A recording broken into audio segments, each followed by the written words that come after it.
Ahojte. Ahojte. Ahojte, čaute. Tak, je tu nedeľa naša fantastická obľúbená a s ňou livestream IPčkovský. Väčšinou sa teda stretávame v kombinácii ja a Marek v livestreame Fučite duša, opýtaj sa odborníkov na dušu, ale dneska tu máme zmenu, pretože vy ste si to vypýtali a veľmi ste chceli, aby prišla Dominika Richterová na stream a už tu máme veľké tieto tešenice, takže z toho sa teším. No tak sme sa rozhodli, že vám to splníme. Toto vaše prianie. A ja som veľmi rada, že Dominika mala jednak čas a jedna aj chuť a mala a hlavne aj odvahu, pretože sa hrozne bála toho, že bude tu musieť sa hrať nejaké hry. Ale keďže nám vraj nejde internet tak, ako by sme potrebovali, tak sme ju tohto ušetrili. Áno, presne. Autentická radosť, že nemusíš hrať Crasha Bandicoota. O to viac sa budeme rozprávať. Vy sa samozrejme môžete pýtať, čokoľvek vás zaujíma, čo bude pre Dominiku komfortné, tak na to vám odpovie. A pre tých, ktorí ma teda nepoznáte, tak ja som Zuzka a som teda z IPčka a snažím sa to tu nejako zvládať a byť užitočná pre všetky úlohy, misie a ciele a výzvy IPčka, ktoré má práve v tej téme duševného zdravia, v tom, aby pomoc bola anonymná, bezplatná, non-stop dostupná. Takže to bol taký teaser na IPčko a ahoj Dominička. Ahoj Zuzka. Čaute. Ja som nejaká strapatá. Áno, Simonka, môžeš aj tie tvoje filozofické otázky, určite. Poďme na ne. Áno, tu tak zistíš, ja to tak stále hovorím, že zlé vlasy, zlá farba, áno, zlá cestička. Všetko je tu také zvláštnejšie. No, takže Dominička, ahoj, ešte raz ťa tu vítam, budeme trošku vrzgať, tak sa prísuň na týchto našich superských streamerských kreslách. Ako sa máš? Teraz mám povedať pravdu, lebo vraj to je otázka, na ktorú sa najviac klame, takže... Áno, my sme boli veľmi radi, keby si nám povedala, že naozaj ako sa máš, pretože často sa stretávame s tým, že túto otázku dostávame ako takú tú formálnu a hneď potom ide to počasie, ale je horko. A veľa tých mladých ľudí, ktorí napríklad chodia k nám do klubu alebo píšu na linky, tak si príde naozaj práve preto, ako sa máš, pretože vedia, že tí ľudia, naši kolegovia, psychológovia, psychologičky, majú skutočný záujem vedieť, ako sa majú a nejak im v tom celom byť nápomocný a užitočný. Čiže za nás a za mňa, ak je to pre teba OK, by sme chceli počuť naozaj, ako sa máš. Mám sa tak trošku unavene. Včera som mala koncert pri Tatrách a prišla som neskoro v noci a spala som síce dlho, ale som taká akože trošku rozbitá a dneska sa cítim tak rôzne, že mám také kolísavé nálady, že aj som veselá, aj som sa tešila, potom mi bolo smutno, potom som išla sem pešo, tak sa mi to tak rozkolísalo, ale teraz myslím, že som taká zastabilizovaná. Takže dobre. Takže aj ty mávaš niekedy blbé dni? Mávam blbé dni. Často mávam blbé dni. A čo ti pomáha? Čo vtedy potrebuješ? Aby si sa možno cítila lepšie, aby si to zvládla, ustala, prekonala, čokoľvek. Tak záleží asi aj, aký mám program. Tak keď mám nejaké pracovné veci, tak sa snažím akože používať nejaké také stabilizačné cvičenia a rozdýchavať to a tak si akože občas búchať ručičkami, nožičkami. Ale keď mám napríklad voľno, alebo mám taký deň, že mám pol deň voľno, pol deň pracujem, tak teraz rada chodím do záhradky, sa priznám. A trhám burinku. To je to, čo som vám hovorila. Že čo mi Dominika prezradila, že má najnovšiu záľubu, ale mala som zakázané to prezradiť, tak som rada, že to hovoríš. Že teda trhám burinu. Trhám burinu. Nech ty vám ukazovať nebudem. Ale ja občas trhám burinu aj tak, že ja ráno trhám burinu a ja potom idem trebárs o 12:00 točiť nemocnicu. Takže ja to takto kombinujem. Alebo občas natočím nejaký obraz, idem do záhrady a znova sa tam vrátim. Takže, vážne, takže vždy sa musím akože osprchovať, tie nechty vyčistiť, taká som celá spálená od toho slnka, vždy mi nadávajú, že kde som zase bola, prečo nemám make-up. Meníš farby. Mením farby, takže je to celkom také milé, ale dosť mi to pomáha. Aj ma to uvoľňuje z toho stresu, lebo predsa akože akože pri tom točení je to stresujúce, je to také akože človek stále musí byť v aktivite a sústrediť sa na rôzne veci a občas niečo aj pokazí, aj niečo zabudne. Takže mňa to tak celkom uvoľňuje to trhanie buriny. No a teraz už mám takéto malé rajčinky. A rastú mi všade maliny, takže to musím zbierať a tak. A je to príjemné, že človek sa aj poteší, že aká je tá príroda čarovná, krásna, že je niečo naozaj pekné v tom svete, aj keď nám je občas ťažko, alebo sme vystresovaní, alebo máme horší deň. Takže to ma tak nabíja energiou. Takže trháš burinu. Áno, a moje psy samozrejme. Aj my tu máme jedného, ale a zatiaľ spí a nepridáva sa k nám, takže to je celkom dobré znamenie. Že máme zlé svetlo. Áno. Máme aj zlé cestičky. To bola kapa, to sa neráta. Dobre. Zuzka, tebe to svedčí. Ale neriešte príliš to, ako tam vyzeráte, kvôli tomu, že ten monitor vyzerá, na tom monitore to vyzerá inak, ako to vyzerá reálne. Hej, dobre, tak napíšte nám, či sme pekné, alebo neviem. Urobíme si potom fotku a prehodí nám to cez 2 filtre a bude to lepšie. Strašne tu teplo, viete. No, je. No. Dobre, kto je Dominika Richterová? Tak akože v pohode baba, celkom. To musím priznať, áno. V pohode baba, ktorá tiež má svoje akože starosti, aj radosti a snaží sa plniť si svoje sny, a snaží sa mať ľudí okolo seba rada, ktorí za to stoja a pomáhať im.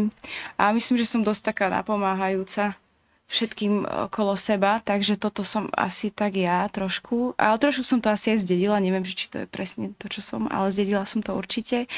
A čo ja viem, akože snažím sa byť veselá, aj keď občas mi je smutno, takže si myslím, že som celkom aj taký silný človek a snažím sa fakt veľa ľuďom pomáhať. A možno niekedy viac ako sebe. A neviem ešte, poraď mi.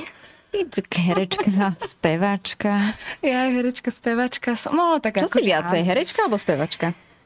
Ešte pre mňa je ťažké to nejak definovať, lebo ja akože v ničom sa necítim byť ešte úplne tá profesia, hej, že stále mám pocit, že stále mám na čom pracovať a stále niektoré veci robím zle, niektoré veci občas už robím aj dobre a za to sa ako teším. Čiže ešte to neviem tak veľmi definovať, ale som taká multifunkčná tlačiareň, že občas aj zaspievam, občas aj zahrám, občas to spojím, keď treba aj zatancujem, ale to nie úplne najradšej. Nie. A nie, akože ja som tancovala, dokonca balet, som sa dostala na vysokú školu, na klasiku, ale necítim sa v tom až tak komfortne, sa priznám, že začala som to robiť veľmi neskoro. Takže toto.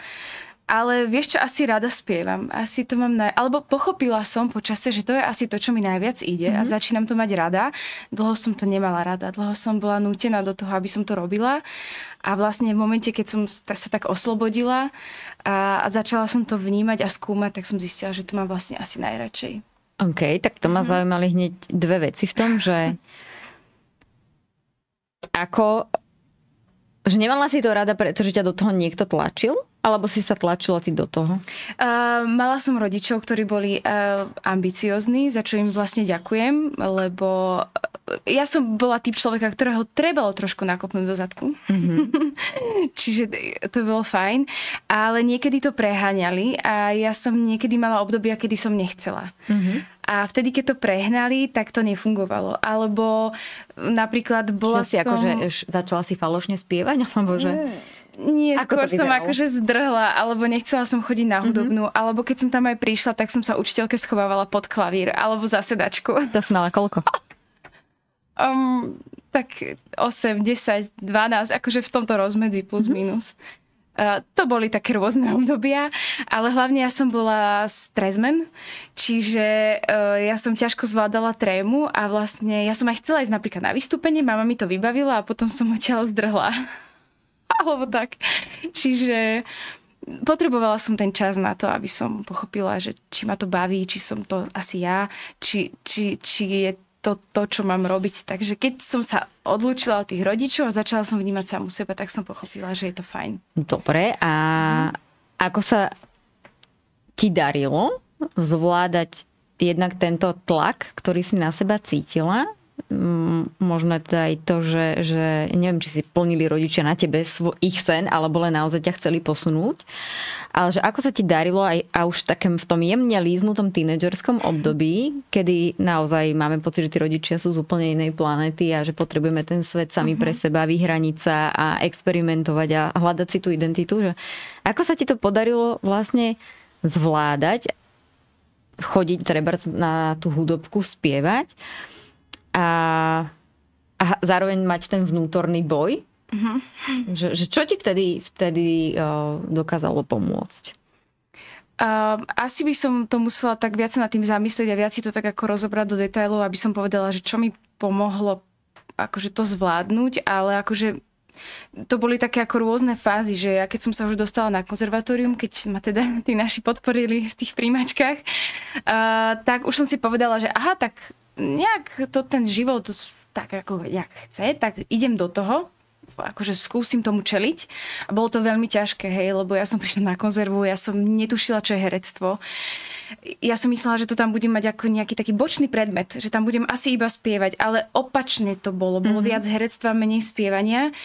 Takže dosť som trpela, lebo mali sme veľmi prísnu pani učiteľku a mala som asi 14, keď som prišla do Bratislavy z dedinky, čiže aj mi rodičia chýbali, aj celé to bolo také ako veľmi náročné. Ale ako naozaj som do toho išla, snažila som sa to prekonať, snažila som to nejak tak prijímať ako také výzvy a občas to bolo aj ťažké, aj som si občas poplakala, aj občas som mala ako také tie svetlé momenty, kedy sa mi niečo zadarilo. A myslím si, že vlastne keď som hovorila o tom tanci, o tom balete, že som tak podvedome možno hľadala niečo iné. Ako z toho presne ujsť, hej, akože ujsť tej trémy, tak som si našla ten balet a v tom zrazu v tej škole som v tom nejak vynikala. To herectvo bolo akože zlé, ten spev bol taký, že nemala som dobrú učiteľku, takže sme si moc nesadli a ten balet, tam som zrazu bola akože super. Tak som začala rozvíjať ten balet a chodila som k jednej pani učiteľke aj do takej Zušky a na to som sa viac sústredila. A paradoxne vlastne mi to pomohlo aj k tomu herectvu, aj k tomu spievaniu, že som si to tak akože obľúbila, že som sa v tom tak uvoľnila. Čiže ako keby prirodzene som si nejak našla inú cestu, akože takou okľukou som sa dostala vlastne aj k tomu herectvu, aj k tomu spievaniu, že som to tak nejak lepšie zvládla. Ale samozrejme, keď som skončila konzervu maturitou, tak naši zase prišli s tou tlačenkou, že teda musím ísť na výšku. A ja že ja na výšku nechcem, že ja nič nechcem. Stačilo. Ja nechcem hrať, nechcem nič robiť a potom, že dobre, tak nejak som si tak týždeň položila v posteli, trošku som si poplakala, išla som za psychologičkou, ktorá ma tak akože nejak povzbudila. A povedala som si, že no tak dobre, tak na tú výšku, ale tak čo teda? Herectvo nechcem v žiadnom prípade. A išla som na ten balet, na tú klasiku. A to mi zase akože zmenilo na chvíľku nejaký život, že chodila som cez víkendy na rôzne workshopy, na tie prípravy, nakoniec som sa tam dostala a ako som sa dostala na výšku, tak som dostala vlastne aj prvú rolu v muzikáli, to som vyhrala konkurs. Čiže, to bola aká? To bol 8 svetadiel, taký muzikál. Prvá hlavná rola, Nela Pocisková hrala so mnou spolu, sme sa alternovali, aj Mirka Partlová, takže to bolo akože wow. Takže nejak sa mi to akože podarilo asi cez ten tanec, cez ten nejaký iný koníček sa k tomu ako dostať a cez to sa uvoľniť. Nakoniec ja som tú školu, ja som tam nastúpila, ale nedokončila som ju. Čiže to ma asi tak nejak pomohlo mi to tak, neviem to vlastne definovať, ale cez to sa mi to podarilo asi. A keď si hovorila, že teraz už máš spev rada, že čo bol ten zlom a že v čom je ten spev teraz iný, keď už ho máš rada?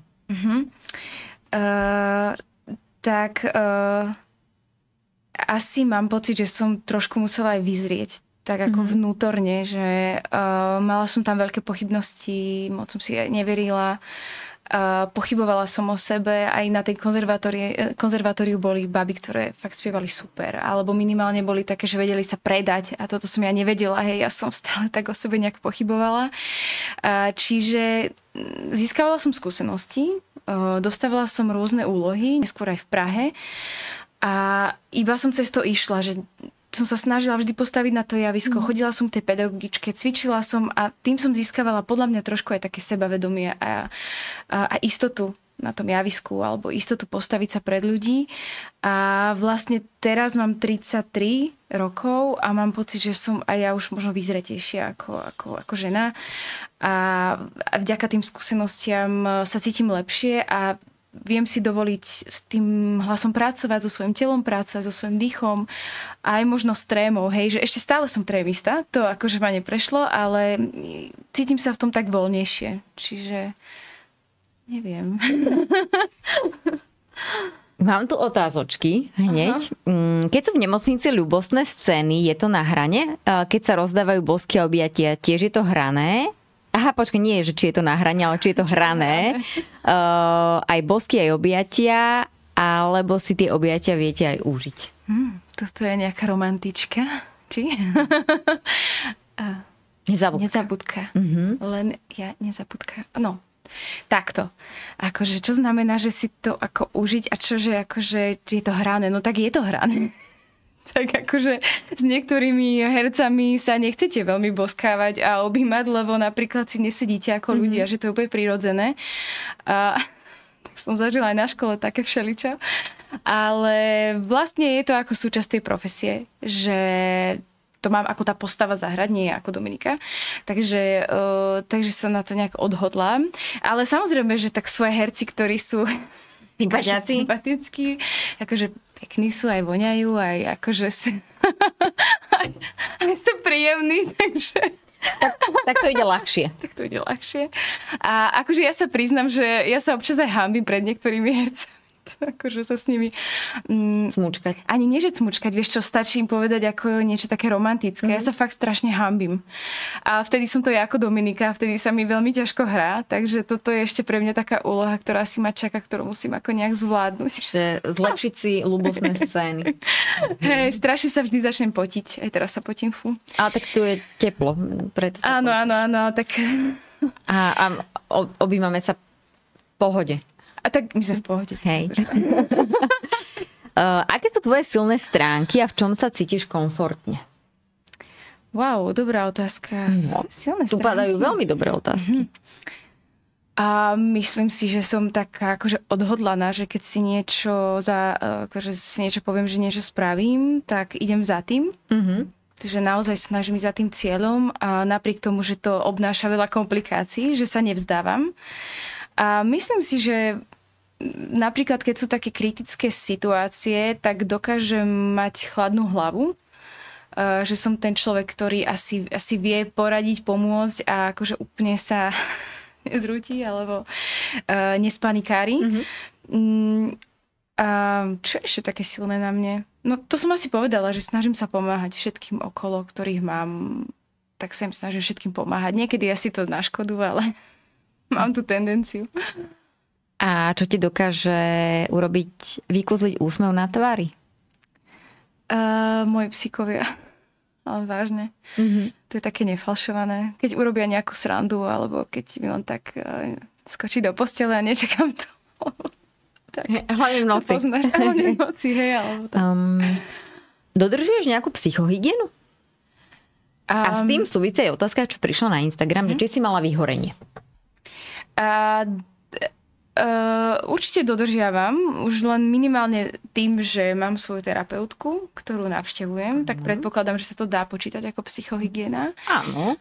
A keďže tam chodím každý týždeň, tak je to veľmi príjemné. A určite áno, tak samozrejme s tým akože súvisí aj to, že ma učí nejaké techniky, ako sa správať v niektorých situáciách alebo ako niektoré situácie lepšie zvládnuť. Takže to dodržiavam a pomáham si a potom chodím na tú záhradku alebo so psíkmi chodím rada von alebo si niečo rada prečítam, ako keby snažím sa tú myseľ úplne odpútať od povinnosti alebo od toho svojho sveta. Snažím sa vojsť do nejakého iného sveta, aby mi tak akože bolo občas tak ľahšie. Mala si vyhorenie? No to nie som si úplne istá. Myslím si, že ešte nie. Že to ešte neprišlo, ale akože občas to asi bolo na hrane. Ale možno, ak sa dá počítať vyhorenie aj také ako keby vzťahové, tak akože dá sa to počítať ako vyhorenie? Že to nie je vyslovene vyhorenie z práce? Že... No. Tak možno som mala také vyhorenie vzťahové, že už som vlastne nevedela sa pohnúť v tých veciach a sama som sa nevedela v tom pohnúť, takže ak sa to počíta, tak áno, mala. Ale pracovné ešte nie. Tak na tom pracuješ v rámci tej psychohygieny. Počkaj. Prečo sa svet točí v smere ručičkových hodiniek a nie naopak? No, to je zaujímavé. Takéto otázky tu máme veľmi často. Zaujímavé. Tak neviem, skús nám dať nejaký tip, že čo si myslíš ty? Mňa by to celkom akože zaujímalo, že ako sa na to pozerá niekto iný, lebo ja nad takýmito otázkami nepremýšľam. Kedy si prvýkrát počula o IPčku? A inak si nádherná zvonka aj znútra. To bol taký kompliment tam dopísaný. Je, to je pekné, ďakujem. Kedy si prvýkrát počula o IPčku? Pamätáš si to? Akože, kedy to bolo, už neviem. Bolo to asi dávnejšie, pár rokov dozadu. Ale viem, cez čo to bolo. Určite to bol Instagram. Určite mi to tak nejak náhodne akože vyplul Instagram. A to sme sa mi ešte vôbec nepoznali. To som tak začala sledovať a prišlo mi veľmi zaujímavé, že niekto sa zaujíma o mladých a o ich akože nejaký stav duševný. A vtedy som to možno aj ja tak akože vyhľadávala takéto veci a ma to prekvapilo, že to existuje. Že algoritmus ti nás ponúkol. Hej. Že tak mi to prišlo také príjemné, tak som to začala sledovať, že ako to vlastne funguje a potom sme sa nejak skontaktovali. A neviem, ako to bolo už potom, Asi som ti písala. Asi si mi písala, neviem na aký podnet to bolo, či od niekoho si dostala tipa, ale potom ma veľmi potešilo, že ste sa mi ozvali a že vlastne občas sa môžeme takto spolu stretnúť. Tak ty si aj taká naša ambasádorka. Dá sa povedať. Našich centier krízovej intervencie Káčko, ktoré sa nachádzajú v každom krajskom meste a v Michalovciach a vždy, keď nejaké otvoríme alebo potrebujeme povzbudiť mladých ľudí k tomu, aby vyhľadali pomoc, tak nám v tom Dominika veľmi, veľmi pomáha. Takže tak. A druhá vec, že aj veľa ľudí k vám posielam. Dobre. Neviem, či to je dobré, ale... Čo by si, Domi, povedala človeku, ktorý sa ti zverí, že chce ukončiť svoj život? To je pre mňa veľmi ako keby ťažká otázka. V zásade som tým bola konfrontovaná pár mesiacov dozadu. Bolo to ťažké, lebo nie som odborník, čiže neviem vždy zvoliť tie správne slova. Takže snažila som sa, úprimne poviem vás, ju nakontaktovať na vás, na Káčko, IPčko. Čiže to bolo pre mňa akože jediné riešenie, lebo nechcela som urobiť nejakú chybu. Snažila som sa toho človeka podporiť, to je samozrejme, a vypočuť si ho. Ale nechcela som dávať veľké rady. Takže odporúčala som ho k vám, lebo podľa mňa to je veľmi ťažká vec. Je a v takejto chvíli sa ani neoplatí, keď si ten dôverný človek, ktorého ten človek vyhľadá a z dôvery sa mu, tak on vtedy nepotrebuje úplne, že hneď na prvú toho odborníka, ale potrebuje tú ľudskú blízkosť, to pochopenie, to priblíženie sa k tomu. Áno, že tie rady to úplne, že asi nefunguje, ale vypočutie je oveľa v tomto dôležitejšie a presne takéto sprevádzanie k tej odbornej pomoci. Možno také fakt, že dať najavo, že rozumiem tomu, ako sa cítiš a ako ti je a že proste je tu niekto, kto ti vie lepšie pomôcť ako ja, ale že proste som tu aj tak. Super. Dostala si jednotku jednotku. Pizza s ananásom? Jednoznačne. Mňam. Áno. Prepáčte všetci Taliani a Talianofili. Sme tu. Ja sa len zapojím do tejto diskusie. Áno, lebo ty máš babku v Taliansku. Áno, stále sa hovorí o tom, že ananás nepatrí na pizzu. A že Taliani by za to vraždili alebo niečo. A to určite nie je pravda, pretože my sme minulé leto jedávali pizzu s párkom na vrchu. Normálne, že pizza, áno, v Taliansku. A normálne pizza, na ktorej bol párok. A volalo sa to, že Würstel pizza. OK. A normálne to nám predávali. To je taký mučný párok. Taký fajnový. Bol to taký, presne taký. Už som videla aj špagety na pici, aj hranolky na pici. Áno, a boli tam ešte aj hranolky. Už ani to Taliansko nie je to, čo bývalo. Pozri sa na to. A ďalšia gastro otázka. Či ješ krupicovú kašu a keď áno, tak či zmiešanú, alebo si tak akože naberáš, vieš? Áno, mám ju rada studenú. Áno, to je. Áno. A nemiešam. To by bola chyba. Pre mňa. Ale že ja mám rada aj puding, ktorý je studený. Aj ja. Viacej ako ten, ktorý je teplúčky. A to vyslúžila si za to srdiečkového smajlika. Ďakujem. V akých rôznych úlohách si sa už vyskytla hereckých? Koľkokrát si už musela prijať charakter, identitu nejakej postavy? A ako sa ti s týmto darí pracovať? Ako nemám to spočítané, ale bolo toho určite viac. Tak vždy je to zaujímavé, vždy to je také ako pole nepoznané a je to také tajomné, čiže vždy ma baví ako keby odhalovať nejaký charakter človeka nejakého, ktorý má nejakú svoju minulosť, nejaký svoj život. Z tej hry častokrát to musíme my odčítavať, musíme to hľadať, musíme ísť na to psychologicky. Čiže veľakrát je to pre mňa zaujímavé, baví ma to a baví ma hlavne hrať postavy alebo charaktery, ktoré sú niečím odlišné odo mňa. Ale stále mám takú teóriu, že vlastne my sme úplne všetky, máme v sebe všetky emócie, všetky možné charaktery, všetko to máme v sebe, len to máme namiešané každý inak. Niekto je viac láskavejší, niekto je viac zlostnejší ale aj ja môžem byť láskavejšia, ale mám v sebe aj to zlostné. Čiže ja keď hrám tú postavu, ktorá je proste zlostná, zákerná, tak snažím sa to vyťahovať do svojho života. Kedy som napríklad toto použila. A vyťahujem to tak zo seba a snažím sa to o mnoho zväčšiť ako keby v tej postave. Je to zaujímavé, lebo ja to v živote až tak nepoužívam. A je zaujímavé ako keby prísť na to, ako tá postava myslí. A napríklad to je väčšinou vždy pre mňa otázka, že prečo? Čokoľvek sa udeje v spoločnosti, že prečo toto ten tak urobil? Prečo? Zaujíma ma to, ako rozmýšľa, že čo ho k tomu viedlo a to je akože asi trošku aj taká pracovná deformácia, ale baví ma to. Asi to zvládam. Ale sú občas postavy, kde človek tak akože je tak na hrane, že nie je si istý, že či toto je dobré, že či si ma s tým ľudia príliš nespájajú.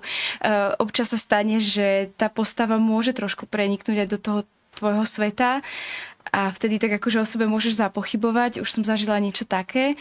Ale potom ako keby príde moment, ktorý to tak rozsekne, že buď sa ten projekt prestane robiť, točiť, alebo dostanem inú ponuku a trošku ma to ako keby vytrhne z tej postavy, ktorú už trebárs dlhodobo hrám a trebárs je šialená, hlúpa, strašne energická. To myslíme, ako sa volala tá dievčinka so susedou. Áno, Andrejka.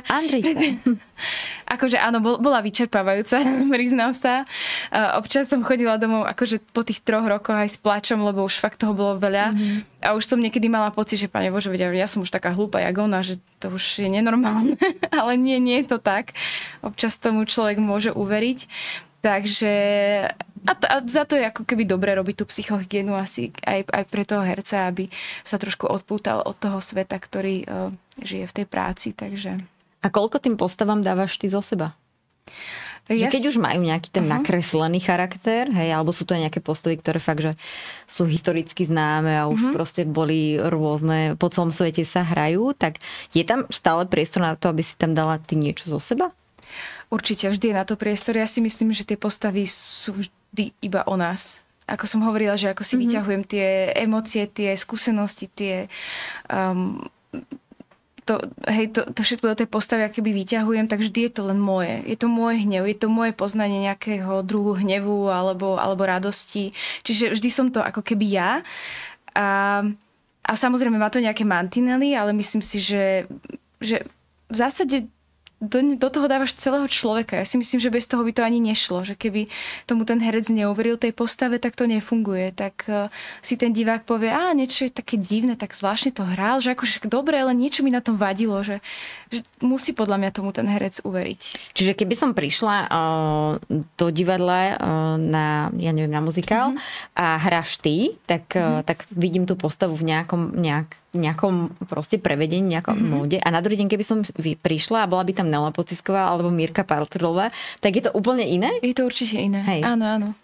Každá má inú charizmu, iné vnímanie tej postavy, hej, sveta, že dokonca mi sa stalo, že som robila postavu, kde sme boli tiež 3 alternantky a vôbec sme sa ako nezhodli na tej postave, že ja som ju vnímala úplne inak, úplne iné veci som pochopila z tej hry, čo ona ako prežila kedysi, ako ju to ovplyvňuje dnes, prečo rozpráva tie repliky a tie dievčatá to úplne vnímali inak, čiže áno, je to možné. A vy sa ako alternantky, akože máte nejaké také že operatívne porady, keď sa to tvorí, keď sa to nacvičuje a že rozprávate sa o tom a dohadujete sa? Akože je to ideálny stav. Je to ideálny stav, keď sa vieme takto o tom porozprávať a vykreovať to, ale áno, keď si ako keby predávame nejaké informácie, že vieš čo, ty máš tam ísť dopredu, tam máš zahrať nejak toto, ja že prečo to tak mám zahrať? No lebo takto on to povedal, ten režisér, že no dobre, ale ak vám to povedal, že akože ak sa to dá považovať za poradu, tak áno, je to istým spôsobom taká porada.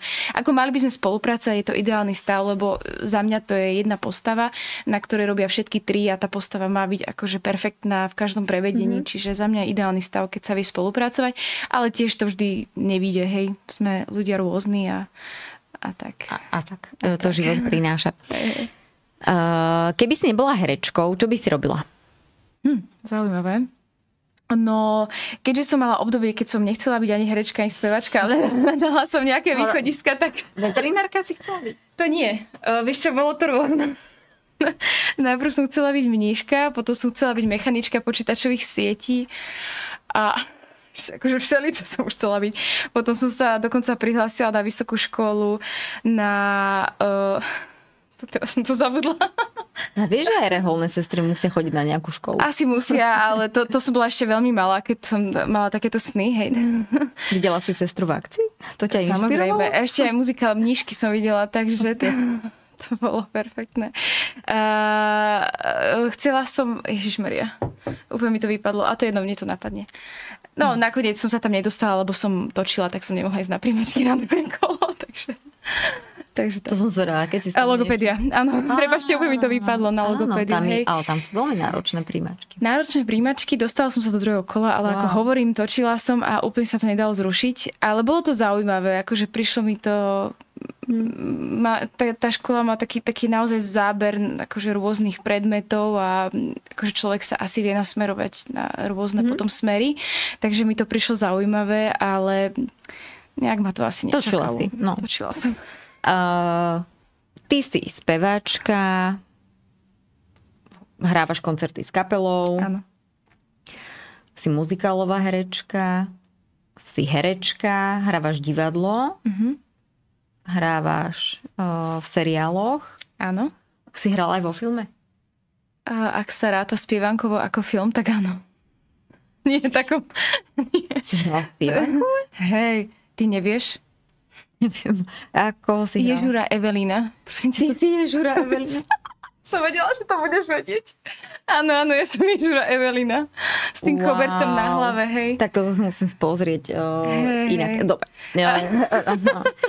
Čiže si hrala vo filme, ešte nie. V spievankovskom filme si hrala. Hrala si, alebo teraz si dabingová herečka? Prepožičiavaš svoj hlas? Povedzme, že sa učím byť dabingová herečka, že ešte nie som. Dobre, a nadabovala si teda krásnu rozprávku Prianie. Pomerne to akože veľmi veľa. A stále teda o sebe tvrdí, že si trémistka. Tak... Ako to ide dokopy? Je to náročné, ale je to výzva. Tak ja som asi zjavne dosť zodpovedný typ človeka a veľmi záleží na veciach, ktoré robím. A je jedno, že čo robím, ale chcem to robiť čo najlepšie. Takže občas na seba vyvíjam vlastne tento tlak a príde tréma, ale ono sa s tým dá nejak pracovať, akože dá sa to zvládnuť, ale za mňa je dôležité mať bezpečie. A to znamená, že keď prídem prvýkrát do dabingového štúdia, je zaručené, že prvý deň absolútne pokašlem. Že to bude ako hrozné, alebo že to bude, že to nebude proste dobré. Ale keď tam prídem na druhý, na tretí krát, už som doma, už mi je tam dobré, už viem, s akými ľuďmi mám dočinenia a viem pracovať. Akože viem, že to je v niečom náročné, ale takto to mám a verím tomu, že asi nie som sama, že vlastne herec ponúka svoje telo, svoj výkon, vlastne ponúka úplne holého samého seba. Viem, že to znie možno aj vtipne, ale je to tak. A je ťažké ponúkať samého seba. Čiže niekedy potrebuje mať v sebe tú istotu, ale potrebuje si vytvoriť ten priestor. Nie je to vždy také, že prídeš a zahviezdiš. No dobrá, čo robíš s tou trémou? Že, fakt, že čo ti reálne pomáha? A že čo je to bezpečie pre teba? Že napríklad ideš vystúpiť na Let's Dance a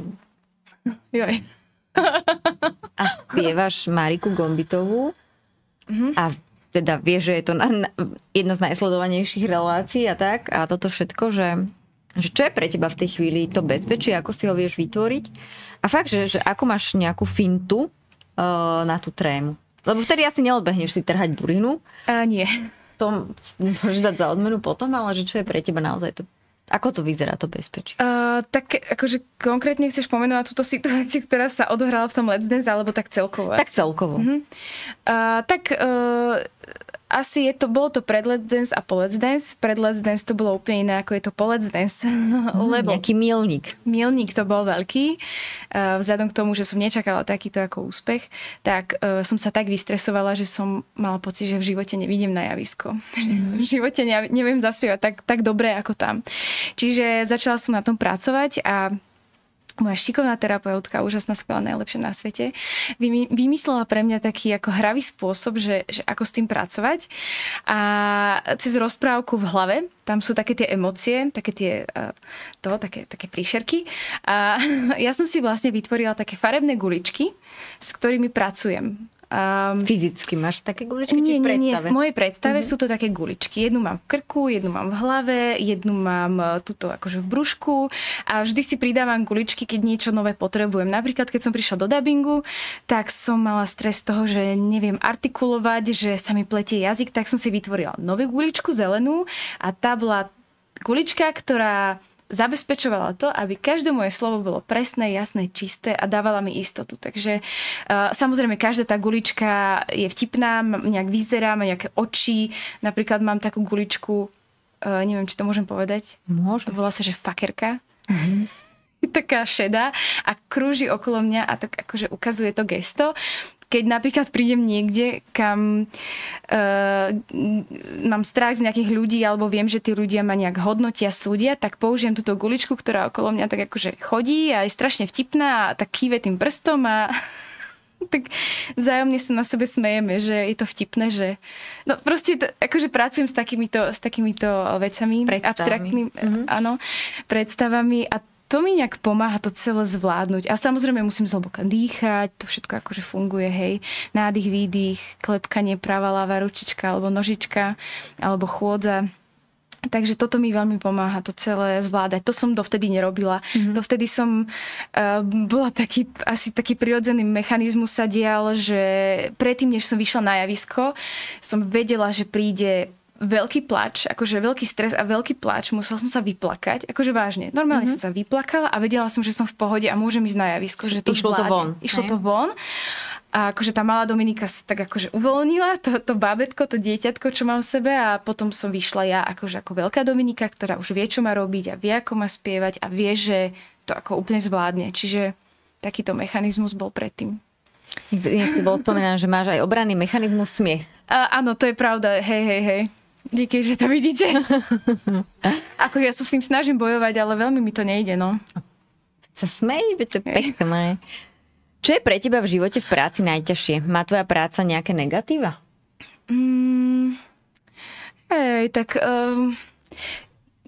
Asi také najväčšie negatívum momentálne, čo ja cítim, je, že to neviem mať pod kontrolou tú prácu. Že vlastne vy ste závislí od toho, že kto vás obsadí, kto vám zavolá, že prídi na konkurs, alebo komu ste sympatickí, alebo či sa páči vlastne ten spôsob herectva, alebo ten spôsob spievania, akým spievate tomu dotyčnému človeku.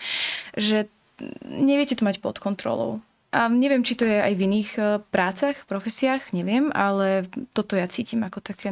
Že neistotu. Takú neistotu, hej, že nie je to veľakrát o mne. Že vy môžete byť naozaj dobrý herec, dobrý spevák, ale jednoducho sa nehodíte, alebo nie ste sympatickí, alebo nespomenú si na vás jednoducho, hej, že... Alebo nesedíš proste typologicky. Alebo, takže toto je vlastne také asi najväčšie negatívum, ale dá sa to ako keby prežiť. Je nejaká postava, ktorú si hrala, že si pri nej povedala, že tak touto osobou by som chcela byť aj v reálnom živote? Myslím si, že každá postava má v sebe niečo, čo ma vie inšpirovať. Čo si z nej viem zobrať. Už vieš rodiť deti? Áno. Sa modlím, aby pri mne nebola nejaká tehotná, ktorá začne rodiť a bude si myslieť, že som naozaj gynekologička, lebo to neviem. Hej, no. Každá je inšpiratívna, napríklad presne Alica, tá ma strašne veľa vecí učí. Už len tým, že sa musím zaoberať všetkými tými názvami lekárskymi a tými procesmi, ako to funguje a máme tam naozaj profi sestry, inštrumentárky, ktoré sú súčasťou operácií, tak vždy sa pýtam, že ako to funguje. A nie je to nejaká blbosť, čo teraz robíme? Je to blbosť, ale inak sa to nedá. a nám to vysvetľujú, takže táto ma akože výnimočne ako vzdeláva, čo som úplne za ňu vďačná takýmto smerom. Tá predposledná v divadle, tá zase naopak má obrovskú silu, hej. Letuška? Nie.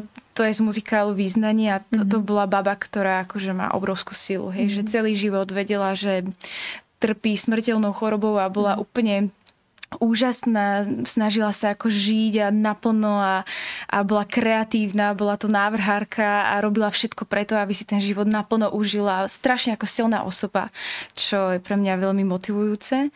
Takže každé má v sebe ako keby niečo, čo ťa niečo naučí. A Andrejka? Andrejka! Čo si od Andrejky? Jesus. Zobrala. Minimálne to, že nemám nosiť minisukne. To je strašné. Ale ona bola taká pekná zase. Strašne bola, akože áno, bola hrozne veselá, bola pozitívna, takže aj to bolo na nej veľmi pozitívne, niekedy až moc.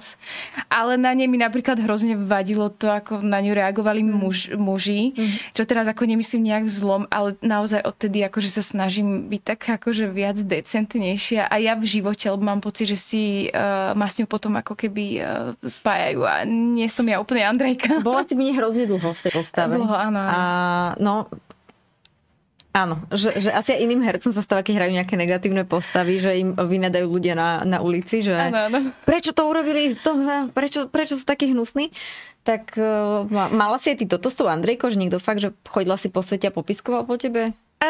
Asi nie, asi možno ja som to viac vnímala, že mala som odtedy pocit, že viac na mňa muži pozerajú, alebo viac sú na mňa takí ako milší a že som bola taký nejaký objekt. A to mi nebolo príjemné byť tým objektom.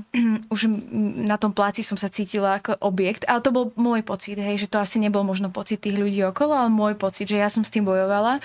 Čiže toto vlastne sa ja snažím asi tak čo najviac potlačiť, ale podľa mňa už veľa ľudí si ma ani nespojí s tým, že som bola Andrejka. Tak už je to aj staré. Ja mám pocit, že ja stále vyzerám inak, že mám iné vlasy, inak pôsobím, že som taký chameleón, takže to je ako príjemné.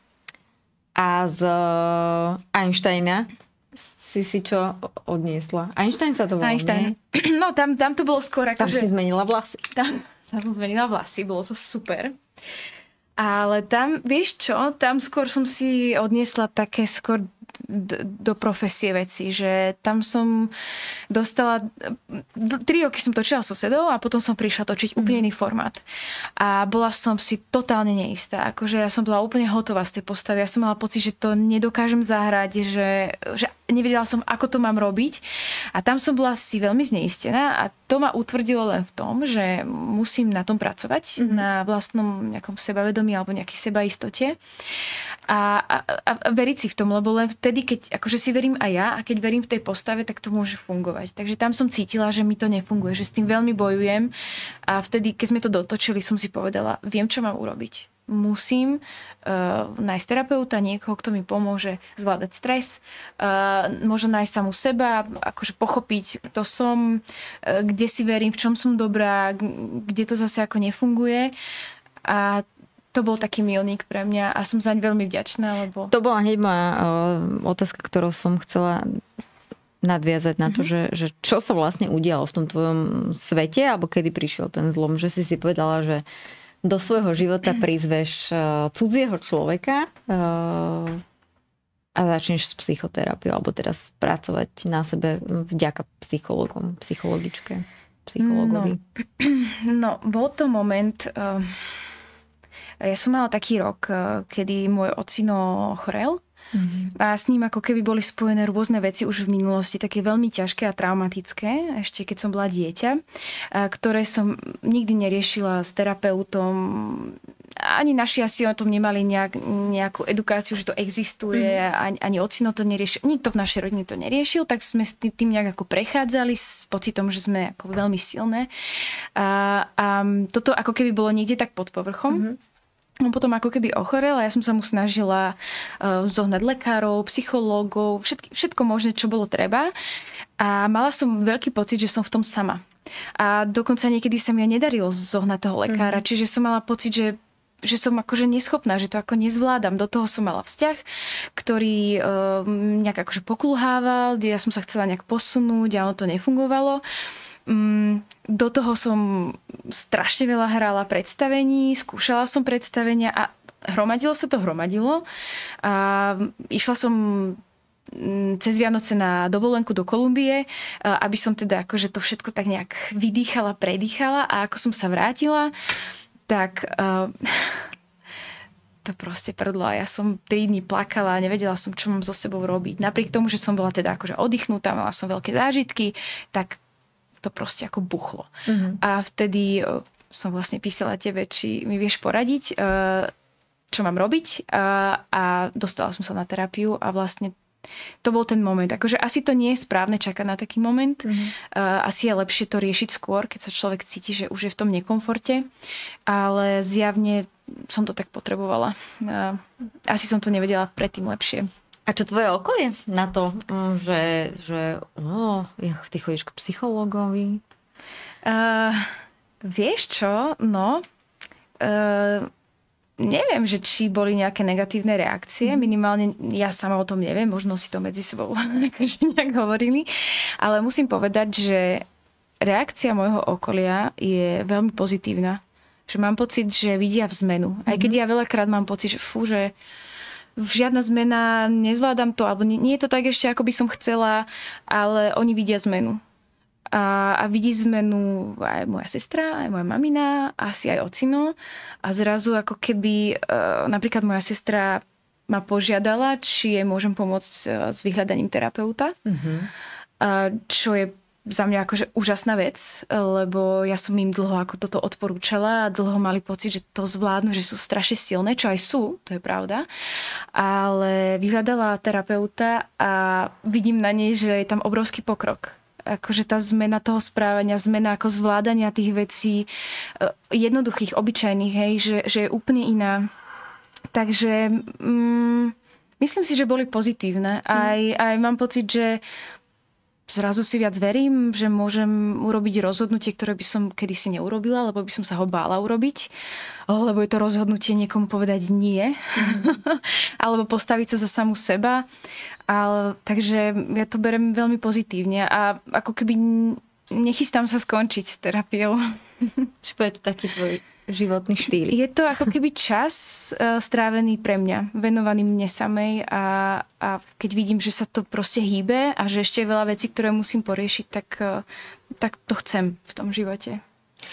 Máme, že skúsim odbočiť od témy. Aký máš názor na psychiatrické liečebne na Slovensku? Neviem, či s nejakými máš skúsenosť, ale ak to nie je možno, že úplne, že by si nevedela odpovedať, tak ja si pridám k tomu, že možno fakt, že ako máš tú skúsenosť celkovo s tou starostlivosťou o duševné zdravie, alebo ako ju vnímaš, možno aj z pohľadu tvojich kolegov, seba. Ty si spokojná v tej terapii, ale že... Nemám skúsenosti s psychiatrickými liečebňami, lebo zatiaľ nemala som tú možnosť ani ja sama, ani z môjho blízkeho okolia, takže neviem, aj keď stále sa budem nad tým zamýšľať, či mi náhodou niečo nevyskočí. Ale no, tým, že som mala tú skúsenosť, že som ocinovi hľadala niekoho, aby teda tiež sa cítil lepšie, tak to bolo zaujímavé. Akože možno práve preto, že on je ako špecifický prípad, tak mnohí psychológovia vlastne nemali možno na to nejaké školenie alebo necítili sa na to, čiže pre mňa bolo veľmi ťažké nájsť toho psychológa. Ale zároveň potom sme akože našli, tak to bolo fajn. Myslím si, že neviem teda, či je to pravda štatisticky, že ich je málo, ale mám pocit, že ich je málo. A vlastne aj sa k nejakému dopracovať, akože trvalo to naozaj dlhý čas, čiže je to škoda a myslím si, že aj strašne veľa detí sa hlási práve na psychológiu na vysoké školy, čiže akože ak môžem nejak odporúčiť, tak proste akože robte to, ako asi je to ťažké, asi možno, že aj tie platy nie sú také ideálne, ale že asi treba možno myslieť na tú vyššiu vec, na tú pomoc, že naozaj, ak na to máte talent, tak nenechajte sa odradiť, že podľa mňa sa to nejak vždy dá, lebo ja si myslím, že strašne veľa ľudí na Slovensku potrebuje tú pomoc. Ja učím v škole, na konzervatóriu, stredoškolákov a vidím, že veľmi by im pomohlo, keby mali niekoho, komu sa môžu vyspovedať a mali sme aj na škole nejakú psychologičku. Viem, že v rámci tých škôl sú tí psychológovia asi horšie platení, alebo je to tam také horšie, ale akože myslím si, že by to ocenili a že by to bolo veľmi príjemné. A aj pre nás pedagógov napríklad, že tam máme niekoho, máme, samozrejme, že máme, ale podľa mňa by to chcelo možno viac, možno inou formou. A možno, aby aj to IPčko nebolo také preťažené, aby mali ešte iné možnosti sa tam dostávať. No. Vrátim sa ešte k tej škole a k tejto tvojej poslednej profesii, ale že tvoje obľúbené jedlo a jedlo, ktoré rada varíš, alebo teda, že ktoré jedlo by si mohla jesť celý rok? No, ja akože jedlo mám veľmi rada celkovo. Čiže ťažko si asi vyberám, ale ja keď doma varím, ja varím veľmi jednoducho. Väčšinou také zeleninové jedlá, akože nevyhýbam sa ani mäsku, ani čomu takému, ale také zeleninové, buď pečená zelenina, varená, alebo cestoviny zo zeleninou, na také akože rôzne spôsoby. Ale mám rada poké napríklad veľmi, alebo polievky mám rada zeleninové. Také akože veľmi jednoduché, že ja do toho nedávam ani smotanu. Takéto záprašky ako naše maminy, že naozaj také čistá zeleninka, mám to strašne rada. Keď sa to dobre nakombinuje s bylinkami, tak je to fajn. A to by si mohla jesť celý rok? Úplne v pohode. Dobre. A akú postavu by si nikdy nezobrala? Asi by som nezobrala postavu, ale je to ťažké. Je to veľmi ťažké povedať. Asi pokiaľ by som mala byť nejaká príliš vulgárno nahato objektom. Asi tam by som mala veľký problém. Akože raz sa mi stalo, že som sa do jednej postavy takto dostala, ale bolo to mojou hlúposťou, že tá postava nemala veľa textu, ale akože v tých didaskaliách alebo v tom popisku bolo napísané a ja som sa musela ocitnúť tam v plavkách, čo mi bolo veľmi nekomfortné a nikto to som nekomunikoval z produkcie, čiže to mám takú skúsenosť, že musím to vždy riešiť dopredu, že čo ma čaká, čo odo mňa vlastne vyžadujú. A to by mi bolo asi nekomfortné. A nechcela by som byť asi vulgárna, ale pritom akože mnohé herečky hrajú také postavy a sú v nich výborné a ja ich obdivujem za to, že sú ochotné ísť ako keby za takéto hranice a vôbec to neodsudzujem, ale ja by som s tým mala problém, akože morálny, ja by som nejak akože s tým veľmi bojovala. Ale neviem, možno keby to bola fakt zaujímavá postava, ktorá mala akože ťažký, zaujímavý život a toto by bol ako keby iba problém, tak by som hľadala cestu, že ako to okabátiť, aby som ju mohla hrať. Prídeš na hrania. Takže, no, to je ťažké, no. No a futbal, hokej alebo iný šport? Čoho si fanúšička? Som taký, akože, keď taký občas hokejový fanúšik, ale taký lightový veľmi, akože ja tomu moc nerozumiem. Čiže teraz nepozeráš futbal? Nie, tak futbal ma veľmi akože nezaujíma, to sa priznám, že to nie, akože radšej ten hokej, alebo rada si pozriem krásokorčuľovanie, to je príjemné. A keď som nútená, tak pozerám hod šípok, neviem, nerozumiem tomu, musím to pozerať, lebo akože doma sa to pozerá, tak normálne hádžu šípky a to je akože súťaž. Wow. Áno, musíš hodiť do stredu. Áno, akože a je to strašne ako obľúbené, hej, že veľa ľudí to pozerá, alebo akože také tie MMA a takéto to ja veľmi neľúbim, ale musím to pozerať, alebo tie boxy a takéto. Akože nemám rada celkovo násilie. Čiže snažím sa tomu vyhýbať a nevidím v tom veľký zmysel, ale asi v tom nejaký zmysel je, takže neodsudzujem to, ale nemám to veľmi rada. Takže krátkokorčulovanie musím si zapletí lístok. Tiež nevidím zmysel MMA, ja sa pripájam, že nepozerám ani to nechcem pozerať. Ale over si to parkovanie, že ti aj prešlo. Dobre, že hovoríš. Pravda bola neúspešná. Presne tak. Vidíš, ešte, že ťa mám. Aj takto cez víkendy to tu je. Áno, zmenilo sa to. A teda už mám za sebou zo pár... Vyzerá, že už je dobré. Áno, ďakujem, že si... Ďakujem, sa ma ušetril s tými nálepku. Máš nejaký názor na antidepresíva? Nie som odborník, takže nerada by som tu šírila nejaké názory. Myslím si, že v istých momentoch, kedy ten psychológ alebo psychiatr uzná, že sú vhodné. A myslím, že niekedy aj psychológ vie akože poradiť tomu klientovi, keď... Ale je to v rukách psychiatra. Ale je to v rukách psychiatra, áno. Tak si myslím, že je to dobré, že to nejakým spôsobom funguje, že to asi nejak zastabilizuje nejaké veci, ktoré treba zastabilizovať. Hovorím, nie som odborník, takže nechcem o tom hovoriť, takže ak to treba, tak to schvaľujem. Ak to netreba, tak asi netreba. A čo máš na sebe rada a čo naopak nie? Akože košelu a tak? Môžeš aj vonkajšie, aj vnútorné. Čo mám na sebe rada? Už som to asi tak ako hovorila asi o tých veciach, že som rada, keď niekomu viem pomôcť, alebo že myslím si, že viem ľudí vypočuť, alebo takých tých priateľov, známych, blízkych, že ale napríklad nemám rada, keď som s niekým tak narýchlo a chcem si ho vypočuť a vlastne sa to nedá, a tak akože to nemám rada, potom mám z toho výčitky svedomia, že som mu nevenovala príliš veľa pozornosti, alebo tak. A čo nemáš rada? Čo nemám rada na sebe? Fú, to je veľa vecí. Občas sa tak nazlostím, akože z ničoho nič, tak to na sebe nemám rada. Ale zase už s tým viem trošku pracovať.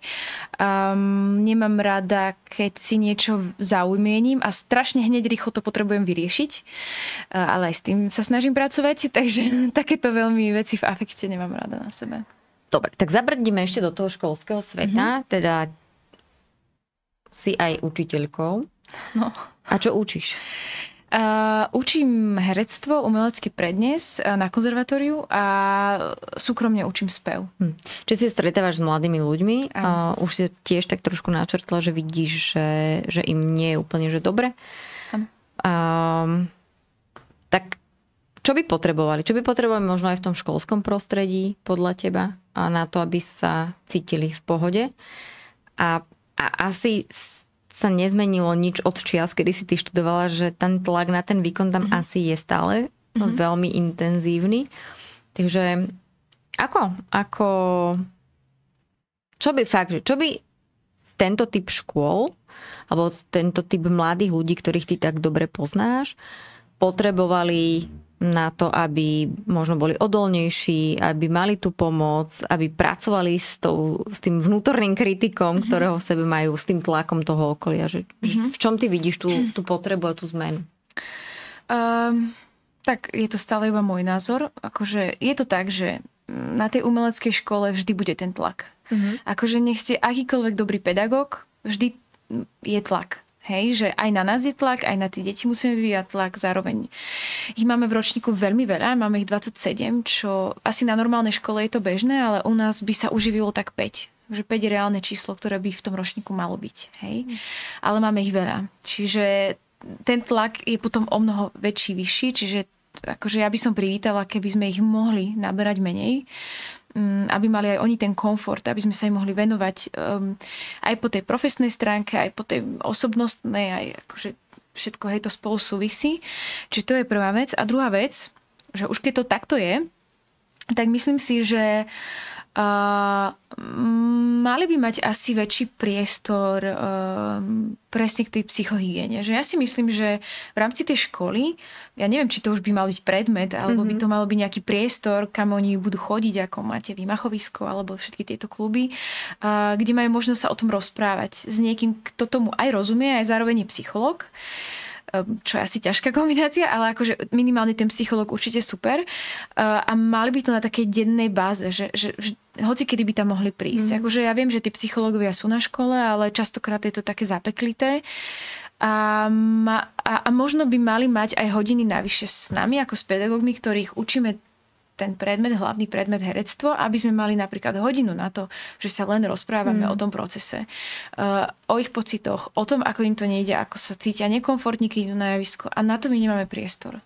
A my to cítime, my to vieme a nevieme s tým nič robiť. Akože vieme si ukrojiť z tej hodiny, častokrát to robíme, ale je to potom na úkor ich výkonov, našich výkonov, toho, čo máme ako keby s nimi zvládnuť, prebrať, hovorím ich 27, čo je obrovské množstvo detí a každý má proste tie svoje individuálne potreby a problémy a strachy a viac času, viac priestoru, viac podľa mňa, aby tá psychohygiena alebo tá psychologická podpora bola ako keby v tom systéme, v tom rozvrhu, v tom procese vyučovania. Áno, a to tam nie je. Lebo oni fakt prichádzajú ako 14-roční od rodičov, tam z nejakej dedinky, jak ja som prišla, sú aj smutní, nešťastní, niektorí nevedia si ani vypočítať peniažky alebo rozložiť tie peniažky na celý týždeň a akože dostávajú sa do ako rôznych situácií, hej, že a sú strašne ako krehky v tom čase a teraz akože my máme známkový systém, ale proste, viete, u nás to nie je tak, že dostaneš jednotku a tých 5 jednotiek sa ti spočíta, alebo 5 trojek a máš priemer, hej. U nás sa to hodnotí akože veľmi zvláštne, hej, že ako aj pristupuješ k tým hodinám, ako sa snažíš, čo prinášaš, aký je tvoj konečný výsledok na tej skúške, lebo oni majú ako keby záverečné skúšky a toto všetko sa musí nejak zhodnotiť a niekedy to môže pôsobiť neobjektívne, hej, čiže a to je úplne iný systém, úplne zmena, hej, z tej základnej školy, čiže nemajú to jednoduché, je nám to jasné a občas ako keby sa nám to tiež nedarí vlastne tým deťom pomáhať, akože snažíme sa, ale... A majú nejakého možno buddyho, že z vyšších ročníkov, ktorý im by vedel možno v prvé mesiace pomôcť sa v tom celom zorientovať? Nemajú. No, ten buddy by bol podľa mňa taký negatívny, že... Okay. Akože takto, oni sa väčšinou vždy s tými deckami z vyšších ročníkov prirodzene akože kamarátia a dávajú im všelijaké rady a rozprávajú im o pedagógoch a však to asi na každej škole, hej. Čiže ešte dvakrát tak vyplašení, lebo im všetci ich plašia, že tá je taká prísna, tá ti aj 5 hodí a akože, no neviem, no asi by to chcelo taký lepší systém. Čo to dáva tebe? Toto učiteľské povolanie a kontakt s mladými ľuďmi. Je to ako pre mňa veľká výzva a učím sa, ako s nimi komunikovať. Je to veľmi ťažké, že niekedy ja si myslím, že ten pedagóg aj musí byť občas prísny, že určite im musí občas dať takú tú výchovnú ruku, ale je ťažké ako keby vycítiť tú hranicu, že kedy už je to za hranicu a kedy nie, hej, že každý je iný, niekto je na to citlivejší, niekto menej, niekoho potrebuješ vyhrešiť, niekoho potrebuješ pochváliť. A potom oni, keď vidia, že tu ste pochválili, keď ona urobila toto, no ale ja viem, prečo som to urobila, lebo ja viem, že keby ju pokarhám, tak ona sa mi tu zrúti, alebo proste bude chodiť na tie hodiny nešťastná. A teba viem, prečo vyhreším, lebo tebe to pomôže, teba to akože nakopne a ty si ešte ako keby aktívnejší. Čiže no, je to proste hrozne ťažké a hlavne to umelecké, tam naozaj pracujete s tým holým ja, s tým náhym telom, proste, ktoré tam príde a podáva výkon a proste sa tam akože ocitne na tom pranieri v podstate a je to pre nich ťažké a ešte sú oni vo vývoji, proste teraz všetky tie hormóny im tam lietajú, lebo puberta a všetky tie veci a prvé lásky a prvé nezhody s rodičmi, nejaké rozvody a ťažké situácie. Čiže ako je to veľmi ťažké, ale zároveň je to super, že tá škola sa zaoberá takýmito vecami, že vlastne my s tým pracujeme a že oni to možno na základe aj toho si to vedia veľakrát vyriešiť. Hej. Dobre, máme tu otázočky. V ktorom historickom období by si chcela žiť? Aha, a prečo? Akože... Môžeš povedať, že by si nechcela. Vôbec, akože ja som rada, že žijem v tomto období. Hej. Hej, akože tak ja si myslím, že každá doba prináša svoje aj pozitíva, aj negatíva a myslím si, že nám je dobré, máme všetko. V zásade sme šťastní ľudia, len musíme si tie pozitívne veci akože z toho sveta vyťahovať a nesústrediť sa príliš na to negatívne. Obľúbený herec, zahraničný. Ale úprimne. Ale úprimne? Počkaj, vyšla. Neviem, akože nemám, ja toto nemám.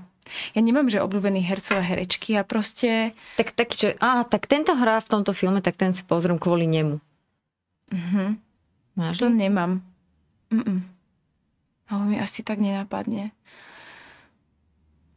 Asi to tak nemám. Asi si vždy pozriem rada dobrý akože nejaký film alebo dobrý seriál, ale nerozdeľujem to tak, akože, že skôr akože keď si to pozriem, tak si poviem, wow, ale tento fakt dobre hral. Lebo môže byť aj obľúbený herec, ale nie v každom filme je dobrý, nie v každom filme proste vynikne. Čiže že skôr ma zaujíma akože ten konkrétny film alebo ten konkrétny výkon toho herca. Ale je to zaujímavé sledovať, hej, že keď... Áno, to sme sa minule rozprávali, že či dokážeš vôbec pozerať seriály a filmy, že pozerám film a seriál, alebo pozerám na to celý čas, že tento to zle zahral. A toto bolo super. Hej, odpoveď bola, že slovenské tak neviem pozerať, že vždy pozerám na ten výkon a tie zahraničné si viem viac užiť. Hej. Ale akože baví ma to, hej, že keď sledujete alebo vidíte v nejakých tých filmoch toho istého herca, vidíte, že aké postavy hrá a či sa ako keby posúva, či mu to viac sadlo, menej sadlo, tak to je určite zaujímavé tak sledovať, ale nemám konkrétneho vôbec. A akú knihu máš rozčítanú, alebo si čítala naposledy? No, Zločin a trest som si čítala znova a teraz mám rozčítanú takú záhradkárskú knižku,